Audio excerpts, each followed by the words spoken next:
안녕하세요. 커서마피아입니다. 오늘 다룰 주제는 바로 커서룰인데요. 커서룰은 커서에서 가장 중요한 기능이라고 봐도 될 정도로 코드 퀄리티에 중요한 역할을 합니다.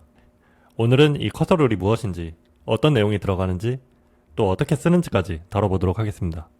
커서룰은 자주 사용되는 프롬프트들을 미리 저장해두는 편의성 기능에 가깝습니다.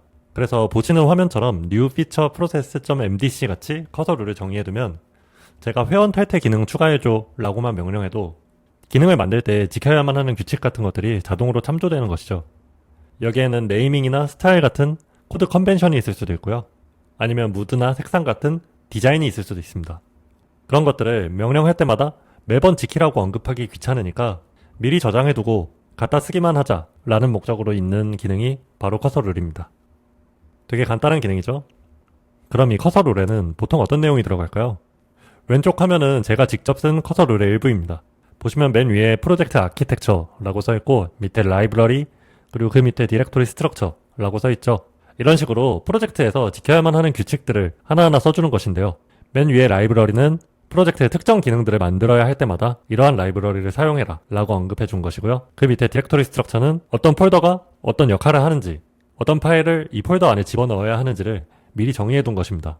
이렇게 규칙을 미리 정해놔야 커서가 파일을 배치할 때 헤매지도 않고요. 또 어떤 기능을 만들 때 저희의 의도에 맞게 유용한 라이브러리를 알맞게 사용할 수 있게 됩니다. 그래서 정의하자면 커서 룰에는 코드 스타일이나 프로젝트 구조 같은 컨벤션이 들어가고요. 그 다음으로는 도메인 지식도 들어갑니다. 이 도메인 지식은 우리 비즈니스를 이해하기 위해서 선행학습해야 하는 사전 지식 같은 것을 의미해요. 예를 들어 결제 모듈 회사라고 하면 결제 인증은 무엇이고 승인은 무엇이고 정산은 무엇인지 이러한 개념들을 이해하고 있어야 정확한 코드를 쓸 수 있겠죠. 그런 것들을 미리 커서룰에 정의해서 매번 인증은 이런 거고 승인은 이런 거야 라고 커서한테 가르쳐줄 필요 없이 커서가 알아서 기억하고 있게 만드는 것입니다. 마지막으로 에이전트 워크플로우가 적혀 있는데요. 이 부분은 비개발자분들은 거의 쓰실 일이 없고 개발자분들이 주로 퍼블리싱이나 테스트 같은 반복 작업을 커서 에이전트로 자동화하고 싶으실 때 이런 룰을 작성하게 됩니다. 이 내용을 다루면 꽤 길어져서 이번 영상에선 일단 넘어가도록 할게요. 그래서 정리하자면 커서 룰은 커서에게 우리 코드베이스에서 작업할 때 어떤 것들을 지켜야 하는지 알려주는 온보딩 문서와 같은 것입니다. 회사에서도 신입사원이 오면 업무 매뉴얼 같은 것을 주고 익힌 다음에 업무하게 만들죠. 이 업무 매뉴얼과 비슷한 역할이 바로 커서 룰이라고 보시면 됩니다. 매뉴얼을 익히지 않은 사람은 역량이 뛰어나더라도 회사에서 알맞게 기여하기 어려운 것처럼 커서도 커서 룰이 잘 정의되어 있지 않으면 제 성능을 발휘하기 어렵습니다. 그만큼 중요한 기능입니다. 커서 룰에 대해 좀 더 깊게 알아보겠습니다. 커서 룰에는 4가지 유형이 있는데요. 이 유형들은 복잡할 건 없고 그냥 이름 그대로 작동합니다. always는 이름처럼 모든 요청에서 적용되는 룰이고요. auto attached는 파일 유형을 미리 지정해두고 그 유형에 맞는 파일일 때 자동으로 적용되는 룰입니다. SQL과 같이 특정 파일 유형에서만 적용되는 컨벤션이 있다면 이 룰을 사용하게 됩니다. 에이전트 리퀘스티드는 말 그대로 에이전트가 요청했을 때 적용됩니다. 그래서 한 줄 정도 설명을 써놓고 에이전트가 판단하기에 내가 수행하고 있는 작업에 이 룰을 참조해야겠다 라고 생각하면 그때 그 룰의 내용을 가져와서 참고해서 작업을 진행합니다. 마지막은 매뉴얼입니다. 매뉴얼은 수동으로 내가 골뱅이 기호를 사용해서 언급했을 때만 적용되는데요. 그래서 특정한 상황에만 적용되는 룰을 내가 그때그때 수동으로 적용하고 싶을 때 이 룰을 사용합니다. 4가지 유형 다 나름의 쓸모가 있지만 커서 룰을 처음 배우신다면 always와 매뉴얼 2가지만 사용하셔도 충분합니다. 사실 auto attached랑 agent requested는 정말로 이 룰이 잘 적용되었을까를 100% 확신할 수 없다는 문제가 있습니다. 그래서 사용하기에 약간 불편한 부분이 있어서 저는 always랑 매뉴얼을 추천드릴게요. 이 2가지를 좀 더 자세하게 알아보겠습니다. 먼저 always는 아까 말씀드린 대로 항상 자동으로 참조되고요. 항상 참조되기 때문에 항상 지켜야 될 규칙 같은 것들을 넣어주시면 됩니다. 여기에는 아까 말씀드린 코드 스타일이나 컨벤션 같은 게 있습니다. 이 룰의 특징은 언제나 프롬프트 상단에 붙어서 전송되기 때문에 너무 장황하게 쓰지 말고 필수 요소만 간결하게 쓰는 것입니다. 커서가 지켜야 될 핵심 키워드를 포함해 주시면 됩니다. 그 다음은 매뉴얼입니다. 말씀드린 대로 수동으로 참조되는 룰이고요. 이 룰에는 항상 쓰이지는 않는 정보인 작업 유형마다 필요한 정보를 보통 적습니다. 그래서 여기엔 테스트 코드 작성이나 API 연동 같은 것이 있고요. 그래서 이러한 작업 단위로 룰을 생성하고 해당 작업의 프로세스를 단계적으로 아주 자세하게 적는 것입니다. 이외에도 빌딩 블럭이나 코드 스니펫 같은 것을 넣으면 좋은데요. 자세한 내용은 다른 영상에서 다루도록 하겠습니다. 여기까지 우리가 사용할 커서 룰을 유형별로 알아봤고요. 이제 직접 작성하는 법도 알아보겠습니다. 작성하는 법은 초안을 만들 때와 지속적으로 개선할 때가 약간 다릅니다. 초안을 만들 때는 커서의 기능인 Generate Cursor Rules 기능을 사용하는데요. 먼저 Ask 모드를 사용해서 코드의 구조를 파악하고 컨벤션을 파악한 뒤에 그 채팅창을 그대로 유지한 채 Generate Cursor Rule 기능을 호출하시면 됩니다. 이 룰도 결국 프롬프트이기 때문에 영어로 작성하면 좋고 또 다양한 프롬프트 엔지니어링 기법 적용하면 좋고 핵심 키워드가 반드시 들어가야 하는데요. 이따 같이 작성하면서 어떻게 하는지 자세하게 알아보겠습니다. 그 다음은 지속 개선입니다. 커서 룰은 한 번 만들어 놓는다고 끝이 아닙니다. 계속해서 내 의도에 맞게, 내 프로젝트에 맞게 개선해 나가야 되는데요. 그런데 이 룰이 영어로 작성되어 있기도 하고 내용이 좀 길어서 직접 유지보수하기엔 손이 많이 갑니다. 그래서 제가 추천드리는 건 커서가 내 의도와 맞지 않게 행동했을 때 왜 그랬는지 설명하라고 하면 열심히 해명을 하는데요. 이후 그 내용을 기반으로 다음부터 그러지 않기 위한 룰을 너 스스로 작성해 라고 하면 알아서 잘 작성해서 추가해 줍니다. 이것도 같이 한번 해볼게요. 그럼 바로 커서 켜서 작성 시작해 보겠습니다. 네, 이렇게 커서를 실행해 봤는데요. 참고로 이 코드는 제가 만들고 있는 부스터 AI 서비스의 실제 코드입니다. 지금 비공개긴 한데 어차피 나중에 오픈소스로 공개할 예정이라서 공개되어도 상관없습니다. 아직 코드가 그리 이쁘지 않아서 공개하지 않고 있습니다. 그럼 같이 커서를 한번 살펴볼게요.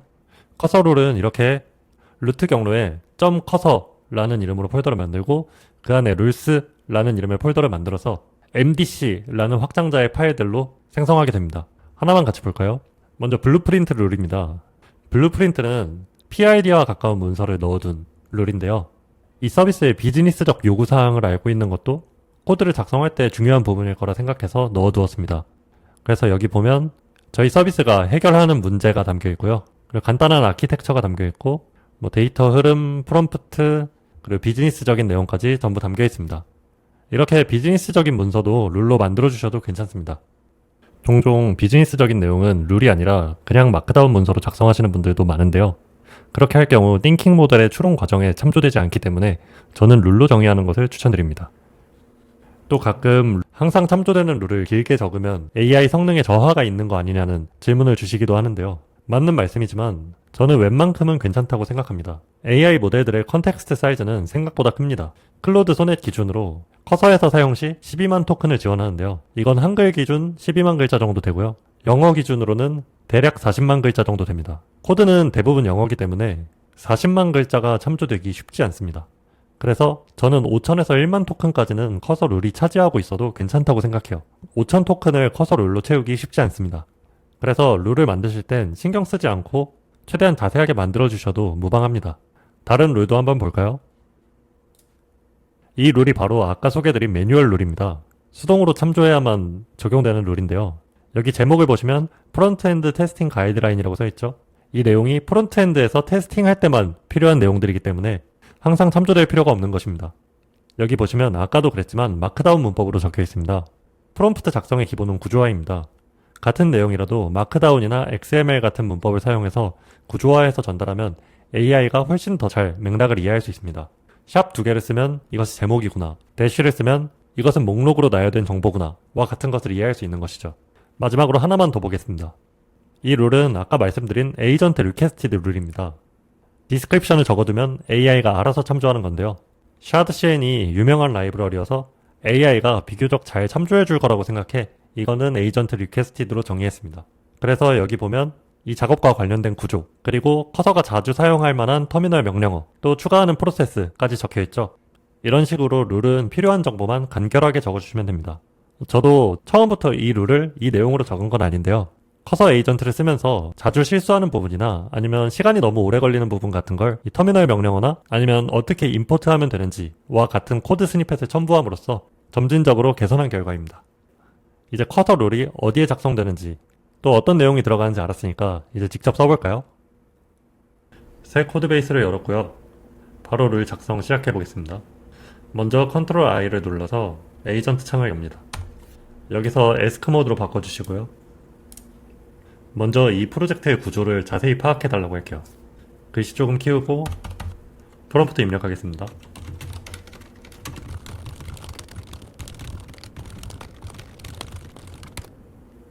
네, 이렇게 간단히 입력해 봤습니다. 그럼 바로 실행해 볼게요. 실행하면 먼저 커서가 요청을 수행하기 위해 코드베이스를 분석합니다.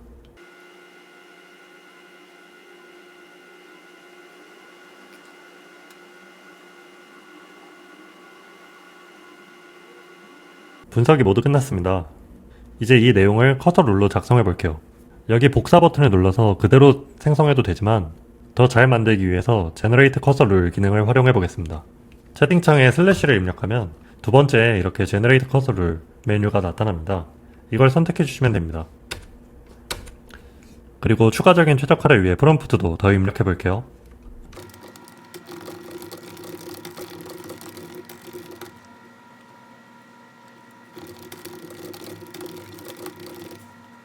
네, 여기까지 프롬프트를 모두 입력했는데요. 아까 말씀드린 것처럼 커서 룰도 프롬프트이기 때문에 영어로 작성하시는 게 좋습니다. 영어로 작성하면 좋은 이유는 첫 번째는 영어는 토큰을 덜 먹습니다. 같은 내용이라도 영어로 썼을 때보다 한글로 썼을 때 최소 2배는 토큰 소모가 심합니다. 두 번째는 용어의 명확성입니다. 개발 관련 용어들은 아무래도 영어권 단어들이 인터넷에 학습할 자료도 많고 더 뜻을 풍부하게 설명해주는 경우가 많습니다. 그래서 사실 일반 프롬프트도 한글보다는 영어로 쓰시는 편이 좋기는 한데요. 그건 제 영어 실력 문제로 어쩔 수 없지만 그래도 룰만큼은 웬만하면 영어로 작성하시는 편이 좋습니다. 물론 한글로 입력해도 전혀 못 알아듣는 건 아니라서 상황에 맞게 선택해 주시면 됩니다. 그럼 바로 실행해 볼게요.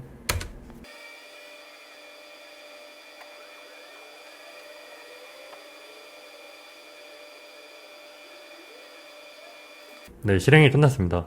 제가 실수를 하나 했는데요. 커서 룰을 만드실 때는 에스크 모드가 아니라 에이전트 모드로 명령하셔야 됩니다.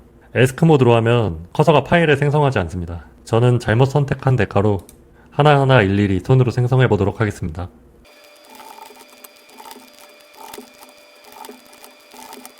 네, 다 생성했네요. 내용 한번 같이 볼까요?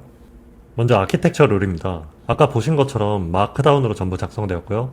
당연히 영어고요. 그리고 이렇게 머스트 팔로우나 이모지 같은 걸 사용해서 효과적으로 강조한 것도 볼 수 있습니다. 규칙들도 잘 정리되었고 필요한 경우엔 레퍼런스, 참고할 파일도 잘 링크된 것을 볼 수 있습니다. 네이밍 컨벤션 같은 것도 이미 있는 파일들을 잘 파악해서 작성해줬고요. 하나만 더 보겠습니다. 스타일링 가이드라인 룰인데요. 이 부분을 보면 어떻게 컴포넌트를 스타일링할 때 코드를 써야 하는지를 설명하고 있고요. 그리고 어떤 컬러를 사용해야 하고 반응형 디자인을 준수해야 한다 라는 내용도 포함되어 있습니다. 애니메이션을 구현하는 방법도 소개되어 있고요. 이런 식으로 먼저 커서한테 분석을 요청한 다음에 Generate Cursor Rule 기능을 사용하면 유형별로 최적화된 커서 룰을 생성할 수 있습니다. 이런 걸 미리 만들어 놔야 커서가 나중에 스타일링도 아키텍처도 일관된 코드를 작성할 수 있게 됩니다. 여기까지 커서를 초안 만드는 법을 알아봤고요. 이제 프로젝트를 진행하면서 지속적으로 개선하는 방법을 알아볼게요. 먼저 어떤 서비스인지부터 보여드릴게요.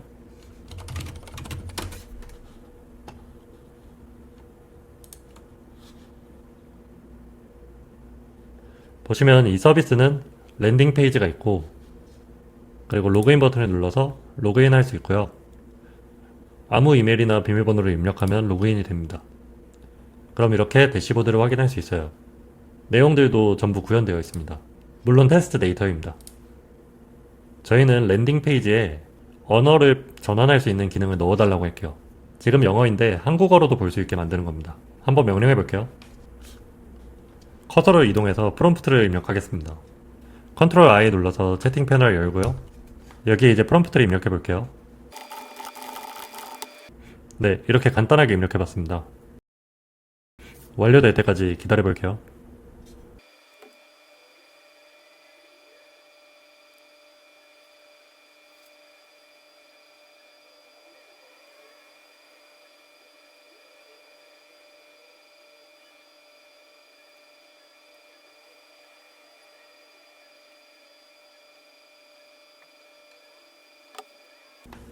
네, 드디어 완료되었는데요.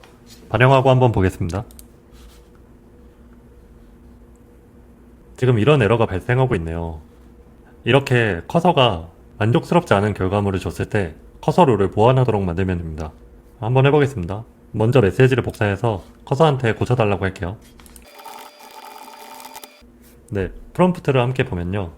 먼저 에러를 고쳐달라는 말을 했고요. 그리고 왜 이런 에러를 만들었냐 해명해라 라고 요구했습니다. 그리고 아래에는 에러 메시지를 붙여 넣었고요. 이렇게 한번 명령해 볼게요. 네, 이유를 구체적으로 해명했네요. 그리고 에러를 고치고 있습니다. 고치는 과정은 빨리 감기 하겠습니다. 네, 고친 걸 반영하고 이동해보면 에러가 해결되었죠? 지구본 클릭해서 한국어로 바꿀 수 있습니다. 모든 UI의 텍스트가 바뀌진 않았네요. 이 부분도 같이 한번 언급해 볼게요.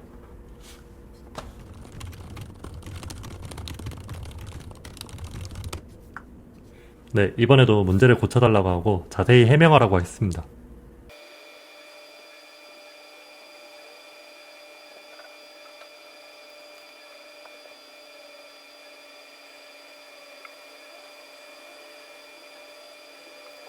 네, 작업이 모두 완료되었네요. 반영하고 결과 확인해보면 잘 바뀐 거 볼 수 있습니다. 그럼 지금까지 커서가 두 가지 실수를 했죠? 이걸 룰로서 한번 방지해 볼게요. 커서한테 Generate 커서 룰스를 명시하고 앞에 두 실수를 방지하기 위한 룰을 작성해 달라고 해볼게요.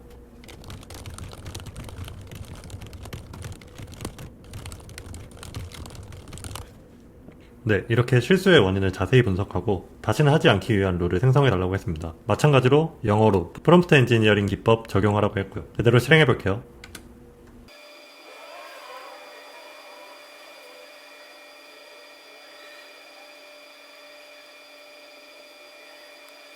네, 전부 생성되었습니다. 적용하고 함께 보면 첫 번째는 다국어 지원과 관련된 룰인데요. 이 룰은 항상 쓰일 건 아니라 매뉴얼 또는 에이전트 리퀘스티드가 좋을 것 같은데 저는 에이전트 리퀘스티드로 하겠습니다. 제목 내용을 그대로 복사해서 넣을게요. 그 다음은 에러 프리벤션 룰입니다. 아까 커서가 기능을 구현했을 때 에러 화면이 나오고 보이지 않았죠? 그를 방지하기 위한 룰입니다. 그래서 use client라는 내용을 빠뜨려서 에러가 발생한 거였는데 앞으로는 그러지 않도록 주의하라는 문구를 넣어줬습니다. 에러 방지는 항상 중요한 거기 때문에 always로 설정하겠습니다. 이렇게 저장까지 하시면 룰 생성이 완료됩니다. 여기까지 룰을 작성하고 프로젝트를 진행하다가 필요에 따라 추가하는 방법까지 알아봤습니다. 마무리로 정리하고 이번 영상 마치겠습니다. 첫 번째로는 커서 룰의 개념에 대해 알아봤습니다. 커서 룰은 내가 입력한 프롬프트에 포함되어서 전송되는 내용이고요. 코드 스타일이나 컨벤션 같은 항상 지켜야 할 규칙을 담은 온보딩 문서라는 점 소개해드렸습니다. 그 다음으로는 커서 룰의 유형에 대해 알아봤습니다. 네 가지 유형이 있는데 많이 쓰는 건 always랑 매뉴얼이었습니다. 대부분의 커서 룰은 always로 적용해 주셔도 괜찮습니다. 마지막은 작성법이었습니다. 초안은 에스크 모드랑 제너레이트 커서 룰 기능으로 작성했고요. 이후에 개발을 진행하면서는 스스로 문제점을 판단하고 작성하도록 가이드하는 방법까지 알아봤습니다. 우측 하단 링크를 통해서 접속하시면 오늘 실습에서 사용한 코드를 확인하실 수 있습니다. 여기 커서 룰도 포함되어 있으니 잘 작성된 룰이 궁금하신 분들은 참고하셔도 좋을 것 같아요. 오늘 내용은 여기까지입니다.